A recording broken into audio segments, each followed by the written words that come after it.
Bismillahirrahmanirrahim. Salam sejahtera, bersua lagi dalam membongkar kisah sejarah. Kali ini kami membawakan satu lagi topik menarik, yaitu konflik Perang Rundum 1915. Seperti apakah kisah ini? Mari kita sama-sama saksikan.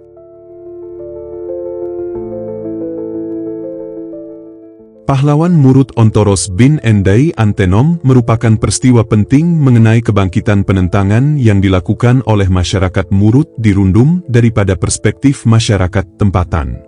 Peristiwa-peristiwa sejarah mengenai perjuangan masyarakat Murut banyak ditekankan dalam kisah ini, dan dikatakan bahwa perjuangan masyarakat Murut telah bermula pada tahun 1909 lagi. Kisah ini juga menjelaskan tentang pengenalan awal masyarakat Murut dan mengistilahkan kawasan pedalaman yang tidak pernah ditadbir oleh mana-mana kuasa sebagai negeri Murut. Antenom pula dinyatakan sebagai pahlawan Murut yang telah mengetuai masyarakat Murut untuk merancang penentangan terhadap pihak British North Borneo Company. Oleh itu, kisah ini penting untuk mengetahui peristiwa-peristiwa perjuangan masyarakat Murut menentang pihak British North Borneo Company dari perspektif masyarakat tempatan. Ian Black, 1982, dalam artikelnya yaitu The Rundum Rebellion of 1915, in Sabah, Millenarianism and Social Protest, menyentuh secara terperinci mengenai secara latar belakang berlakunya Perang Rundum. Pertapakan pihak British North Borneo Company di Borneo Utara pada tahun 1883 telah menyebabkan kebanyakan masyarakat memberontak dan menolak pentadbiran British North Borneo Company di Borneo Utara. Ian Black turut membincangkan hubungan antara pentadbiran British North Borneo Company sebelum pemberontakan dan dasar-dasar pentadbiran British North Borneo Company yang membawa kepada kebangkitan penentangan masyarakat Murut pada tahun 1915 dan mengidentifikasikan Antenom sebagai millenarian leader karena berjaya menyatupadukan suku kaum Murut yang terkenal dengan sejarah permusuhan antara suku kaum. Selain itu, Calistus Fernandes, 1999, Calistus Fernandes, 2000, dan Cecilia Leong, 1982, membincangkan tentang faktor berlakunya Perang Rundum. Menurut Cecilia Leong, faktor yang menyebabkan berlakunya Perang Rundum adalah disebabkan oleh pelaksanaan cukai minuman keras, cukai ladang, Bridle Pathwork, dan pengaruh dari pihak luar.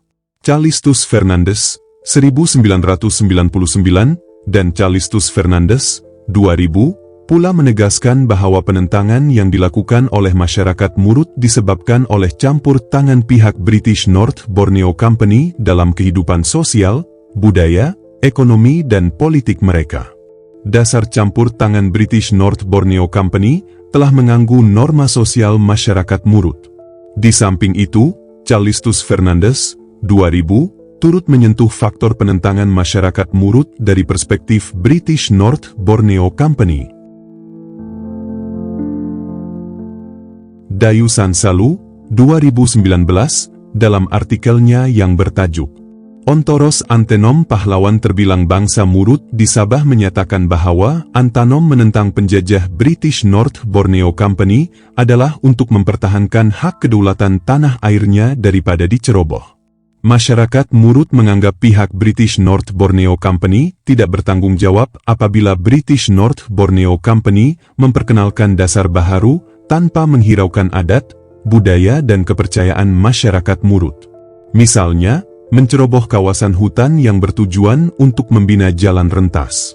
Bagi masyarakat Murut, tindakan tersebut mengganggu roh nenek moyang mereka. Ironinya, dasar baharu yang diperkenalkan oleh pihak British North Borneo Company menindas kaum Murut dan mengganggu. Bukan itu sahaja, Siti Aidah Hajah Lokin, 2007, pula menyatakan bahwa perubahan dasar pentadbiran, ekonomi dan sosial yang dilaksanakan oleh pihak British North Borneo Company di kawasan pedalaman Rundum telah menyebabkan ketidakpuasan hati masyarakat Murut. Hal yang demikian karena masyarakat Murut menganggap bahwa perubahan yang dilakukan oleh British North Borneo Company telah menggugat adat dan nilai estetika masyarakat Murut. Latar belakang Perang Rundum 1909 hingga 1915. Perpindahan stesen pangkalan British North Borneo Company dari Tomani ke Rundum pada tahun 1909 menyebabkan pihak British North Borneo Company memperkenalkan beberapa dasar baharu di bahagian pedalaman Rundum. Antara dasar yang diperkenalkan adalah kerahan tenaga, cukai minuman keras dan pengenalan ordinan ladang 1913, yang mengenakan cukai ke atas pembukaan tanah baru dan kerahan tenaga yang dilakukan oleh pihak British North Borneo Company. Dasar yang diperkenalkan ini bertentangan dengan norma sosial masyarakat Murut. Pertama, minuman keras seperti tapai dan bahar adalah penting dalam setiap majelis yang diadakan oleh masyarakat Murut. Kedua, pengenalan ordinan ladang 1913 telah menghadkan pembukaan tanah baru untuk kegiatan pertanian pindah masyarakat Murut. Hal ini jelas menyebabkan sebahagian besar masyarakat Murut tidak berpuas hati dan melakukan penentangan. Penentangan masyarakat Murut yang pertama berlaku pada tahun 1909. Melalui gabungan pasukan yang dipimpin oleh Melayak selaku ketua suku kaum Murut bersama dengan Linggam yaitu pahlawan Murut. Walaupun kedua-dua pasukan ini bergabung namun mereka gagal mengatasi pihak British North Borneo Company apabila Linggam telah ditangkap oleh pihak British North Borneo Company, manakala Melayak pula ditembak mati dalam operasi pantas pasukan polis British pada tahun 1909. Dalam laporan British North Borneo Herald, 1909, selepas kematian Melayak pada tahun 1909, tidak ada lagi kebangkitan penentangan yang dilakukan oleh masyarakat Murut melainkan protes dan penolakan terhadap dasar baharu yang diperkenalkan oleh pihak British North Borneo Company. Walau bagaimanapun, pada Juni 1914 gerakan penentangan bangkit semula. Penentangan ini diketuai oleh Blayong yaitu ketua suku kaum Murut Tagol.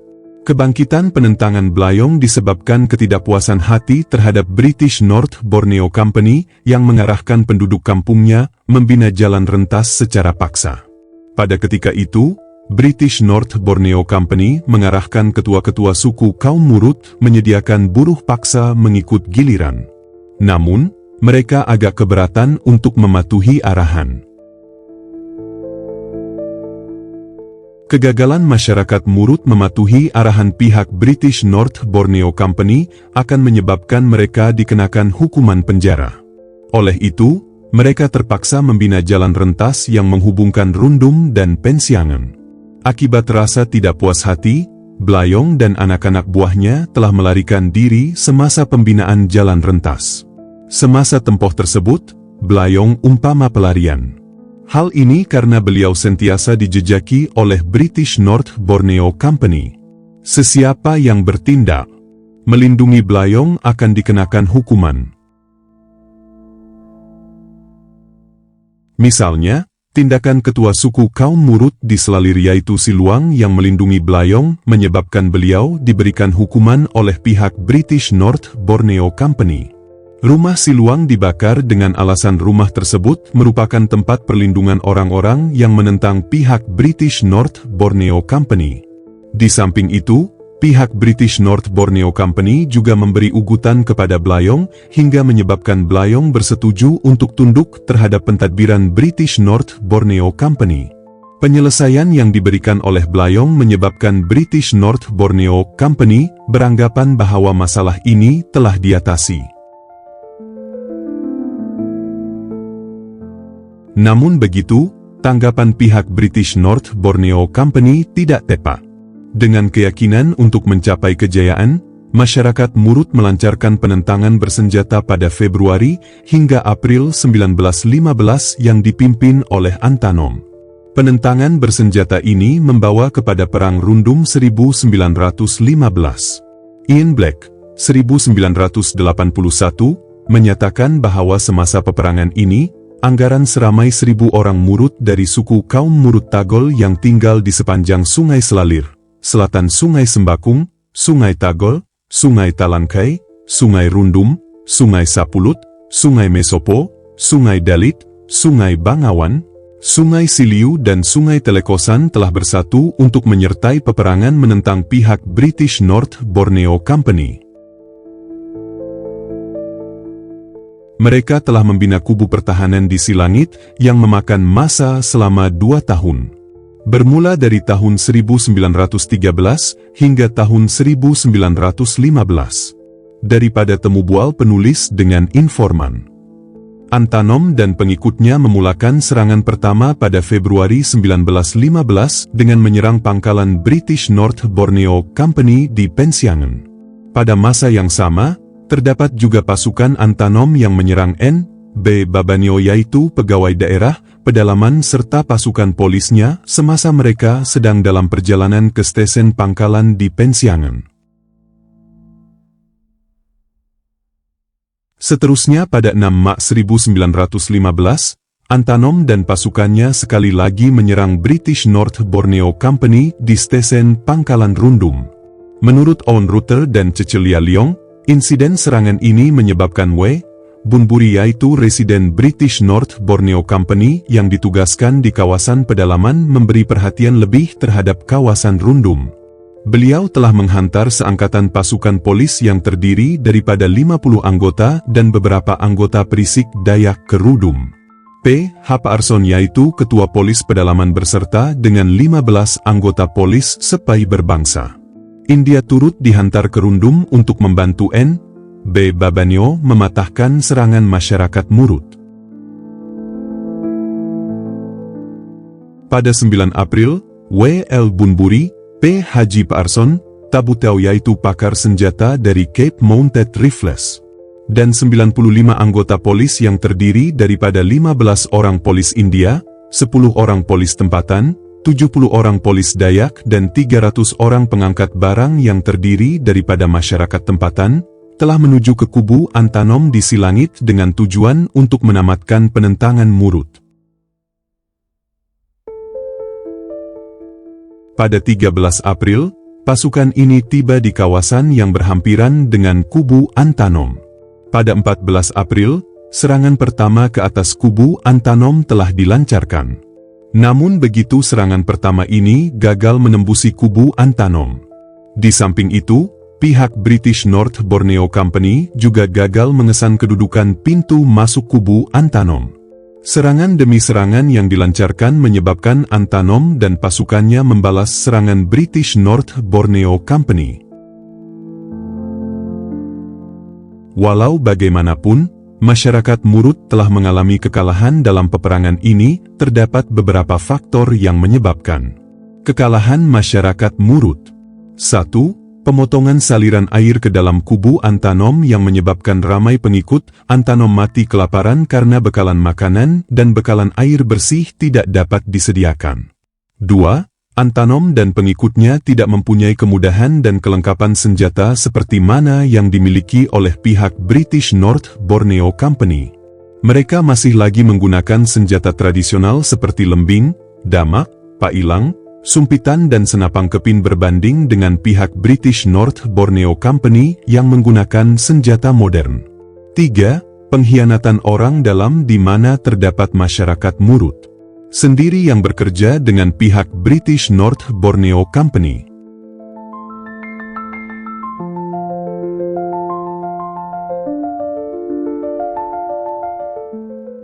Seperti yang dinyatakan, faktor utama penentangan masyarakat Murut dalam Perang Rundum adalah disebabkan berlakunya pertembungan budaya antara masyarakat Murut dengan British North Borneo Company. Tindakan British North Borneo Company yang memperkenalkan beberapa dasar baharu di bahagian pedalaman Rundum tanpa mengambil kira tentang amalan, adat dan tradisi masyarakat Murut telah menyebabkan berlaku pertembungan budaya di antara masyarakat Murut dengan British North Borneo Company. Kebebasan masyarakat Murut untuk menghasilkan dan memperolehi minuman keras sebelum ini tidak pernah diganggu oleh pihak luar, sehingga berlaku campur tangan British North Borneo Company untuk mengenakan cukai terhadap minuman keras. Oleh itu, masyarakat Murut menganggap bahwa pembukaan pangkalan British North Borneo Company di Rundum adalah sebagai suatu bentuk pencerobohan penjajah, dan mengganggu kehidupan sosial, ekonomi dan politik mereka seperti mana yang dijelaskan oleh K.G. Tregoning, 1965. For centuries had lived their self-sufficient lives hostile to everyone, were slowly combining against the strong outside pressure which was effecting a complete reversal at their lawless customs. Sebelum pendudukan British North Borneo Company di bahagian pedalaman Rundum, masyarakat Murut merupakan satu bangsa pahlawan yang amat disegani. Namun selepas kedatangan British North Borneo Company, masyarakat Murut tidak lagi menjadi bangsa pahlawan yang disegani, tetapi status mereka telah bertukar kepada angkatan buruh. Mereka diarahkan menjadi buruh dalam pembinaan jalan rentas, penyambungan kawat telegraf dan pengangkat barang. Kerahan tenaga ini pemangkin kemarahan masyarakat Murut terhadap British North Borneo Company, karena mereka bukan sahaja tidak diberikan upah yang setimpal dengan kerja yang dilakukan, tetapi kerja pembinaan jalan rentas juga menimbulkan kesengsaraan kepada masyarakat Murut. Menurut R.M. Jasni, 2012, kaum lelaki dipaksa untuk meninggalkan keluarga semasa tempoh pembinaan jalan rentas tersebut. Hal ini menyebabkan keluarga yang ditinggalkan mengalami kekurangan makanan karena tempoh masa yang lama untuk menyiapkan jalan rentas.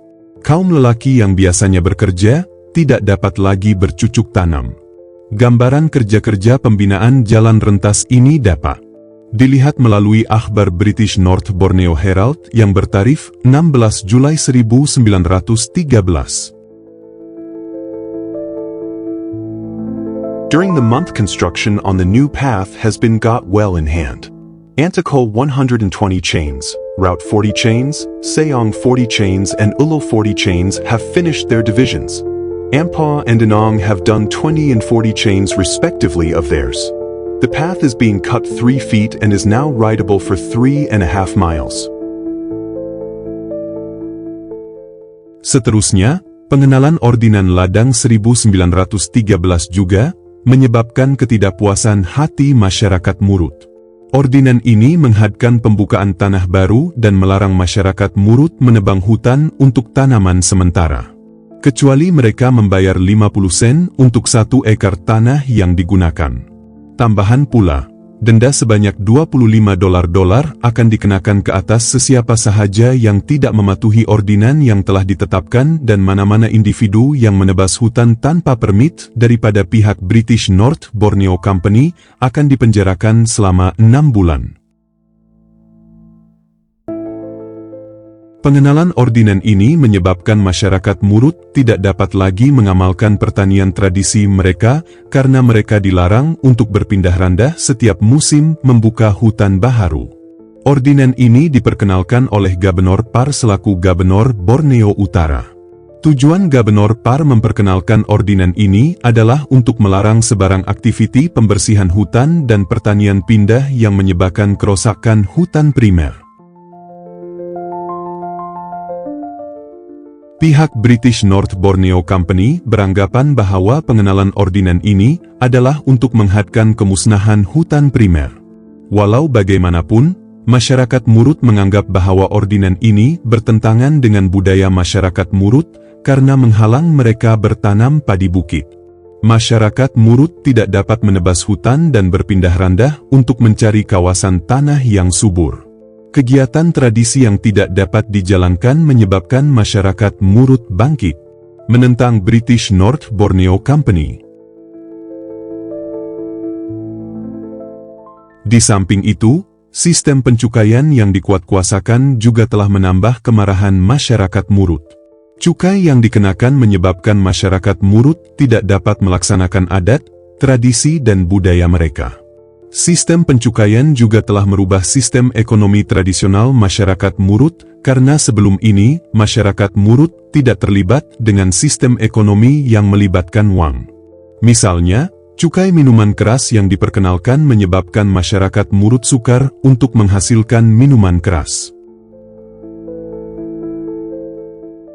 British North Borneo Company melaporkan pungutan cukai ini untuk kebaikan masyarakat Murut agar tabiat meminum arak dapat dikurangkan. Namun masyarakat Murut menganggap bahwa cukai yang dikenakan mengganggu budaya dan amalan tradisi masyarakat Murut. Jika diteliti daripada aspek budaya kaum Murut, tapai dan bahar adalah minuman tradisi turun-temurun mereka. Minuman ini disediakan khas untuk upacara penting seperti kematian, perkawinan, kelahiran, pesta menuai dan perayaan-perayaan lain. Oleh itu, apabila Gubernur PAR mewajibkan penduduk membayar cukai ke atas bahan-bahan yang digunakan dalam membuat minuman keras, masyarakat Murut telah bangkit menentang pihak British North Borneo Company bagi mempertahankan budaya dan amalan tradisi mereka. Dayu Sansalu juga menyatakan bahwa sistem cukai yang diperkenalkan merupakan satu perubahan yang drastik bagi masyarakat tempatan. Hal ini mengubah budaya dan tradisi masyarakat Murut. Oleh itu, jelas bahwa faktor utama penentangan masyarakat Murut dalam Perang Rundum adalah disebabkan berlakunya pertembungan budaya antara masyarakat Murut dengan pihak British North Borneo Company. Walau bagaimanapun, bukan hanya pertembungan budaya sahaja yang menyebabkan berlakunya Perang Rundum, namun faktor-faktor lain, seperti faktor ekonomi, juga adalah penyebab berlakunya Perang Rundum. Kebanyakannya dasar-dasar baharu yang diperkenalkan berkaitan dengan ekonomi masyarakat Murut. Hal ini yang membawa perubahan kepada adat dan budaya masyarakat Murut. Walaupun pihak British North Borneo Company menganggap penentangan Murut sebagai suatu usaha menentang perubahan dan arus permodernan, dan mahu kekalkan kehidupan asal yang primitif, namun Calistus Fernandes 1999 juga menyatakan bahwa penentangan masyarakat Murut disebabkan dasar campur tangan pihak British North Borneo Company terhadap cara hidup, ekonomi dan politik masyarakat Murut yang membawa kepada pertembungan budaya antara masyarakat Murut dan British North Borneo Company. Hal ini dapat dilihat menerusi kehidupan masyarakat Murut sebelum dan selepas pertapakan British North Borneo Company di kawasan pedalaman Rundum. Sebelum pertapakan British North Borneo Company, masyarakat Murut merupakan golongan pahlawan yang amat disegani. Sabihah Osman, 1985, menyatakan bahwa sebelum pendudukan British North Borneo Company di bahagian pedalaman Rundum, masyarakat Murut mengamalkan sistem politik kesukuan yang mana institusi politik kesukuan hanya melibatkan masyarakat di peringkat kampung karena mereka hidup dalam kelompok kecil sahaja. Masyarakat Murut sangat mementingkan sistem kekeluargaan. Bukan sahaja susunan politik mereka berdasarkan kepada ikatan kekeluargaan dan sanak saudara, tetapi mereka juga digalakkan untuk berkahwin dengan mereka yang sekaum. Menurut Reid A. 1997, masyarakat Murut juga mengamalkan cara hidup yang bersifat tradisional, yaitu berdasarkan tradisi turun-temurun. Kehidupan masyarakat Murut bercorak sara diri, yaitu mereka mengamalkan aktiviti penanaman padi bukit, huma, pertanian pindah, penternakan dan memungut hasil hutan. Setiap keluarga mengamalkan sistem pertanian pindah dan minuman keras seperti tapai dan bahar adalah minuman tradisi turun-temurun yang disediakan khas untuk upacara penting seperti upacara perkawinan, pesta menuai, kematian dan perayaan-perayaan lain. Namun pertapakan British North Borneo Company membuka lembaran baru kepada masyarakat Murut. Sistem politik kesukuan berubah kepada sistem pentadbiran yang berasaskan dasar British North Borneo Company. mula mengenakan cukai ke atas penduduk dan memaksa setiap ketua suku menyediakan buruh bagi membina jalan rentas yang dapat menghubungkan satu daerah dengan daerah yang lain. Cukai yang dikenakan oleh pihak British North Borneo Company menyebabkan masyarakat Murut tidak dapat meneruskan tradisi pertanian pindah dan penyediaan minuman keras. Dasar-dasar ini menyebabkan berlaku pertembungan budaya antara masyarakat Murut dan British North Borneo Company yang akhirnya membawa kepada Perang Rundum 1915.